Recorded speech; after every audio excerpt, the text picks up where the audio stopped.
English നമുക്കിന്നുണ്ടായ ഒരു കാര്യമാണ് പറയാൻ പോകുന്നത്. നമ്മളിന്നൊരു മീൻ മേടിക്കാൻ പോയായിരുന്നു. സംഭവം നമ്മൾ കടയിലെത്തിയിട്ട് മീൻ മേടിച്ച് ഫസ്റ്റ് നമ്മൾ പോയത് വേറെ സ്ഥലത്ത് കടയിലാണ്. നമ്മൾ സാധാരണ ഒന്നും കടയിലല്ല, ഇന്ന് പോയി വേറെ കടയിലാണ്. കടയിൽ പോയിട്ട് സംഭവം എന്ന് പറഞ്ഞാൽ കടയിൽ പോയി മീനൊക്കെ നോക്കി. അപ്പോൾ അവിടെ സംഭവം നമ്മുടെ സാധാ വൈറ്റ് മോളിക്കും ബ്ലാക്ക് മോളിക്കും ഓറഞ്ച് മോളിക്കും ഒക്കെ 30ആണ്. നമ്മൾ പറ്റിക്കപ്പെടല്ലോ. കടയിൽ ഞാൻ പോയി ചോദിച്ചപ്പോൾ 40 രൂപയാണ് ഒരു വൈറ്റ് മോളിക്ക് അവർ പറഞ്ഞത്. അപ്പോൾ എനിക്കറിയുന്ന കടയിൽ 30 ഉള്ളൂ. അത്യാവശ്യം നല്ല സൈസുള്ള ബ്ലാക്ക് മോളിയാണ്. അപ്പോൾ നമ്മളിങ്ങനെ കടക്കാർ നമ്മളെ പറ്റിക്കാൻ നോക്കും. അപ്പോൾ നമ്മൾ അത് പറയാനാണ്. ഇപ്പോൾ നിങ്ങൾ ആരുടെയെങ്കിലും കൂടെ പോകുമ്പോൾ ചിലവർ പറ്റിക്കൊള്ളൂളേ. അപ്പോൾ ആരുടെയെങ്കിലും അച്ഛനും അമ്മേൻ്റെ കൂടെയൊക്കെ പോകാൻ ശ്രമിക്കുക.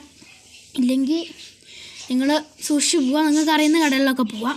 അപ്പോൾ നമ്മൾ ഈ വീഡിയോ നിങ്ങൾക്ക് യൂസ്ഫുള്ളാണ് ചിന്തിക്കുന്നു. അപ്പോൾ എല്ലാവർക്കും ഇപ്പോൾ നിങ്ങൾ ചാനലധികം കാണുകയാണെങ്കിൽ സബ്സ്ക്രൈബ്, ലൈക്ക്, ഷെയർ എന്നിവ ചെയ്യുക. അപ്പോൾ ഇതുപോലെ നിങ്ങൾ പറ്റിക്കപ്പെടാതിരിക്കാൻ നിങ്ങൾ ശ്രമിക്കുക. അപ്പോൾ എല്ലാവർക്കും ബൈ.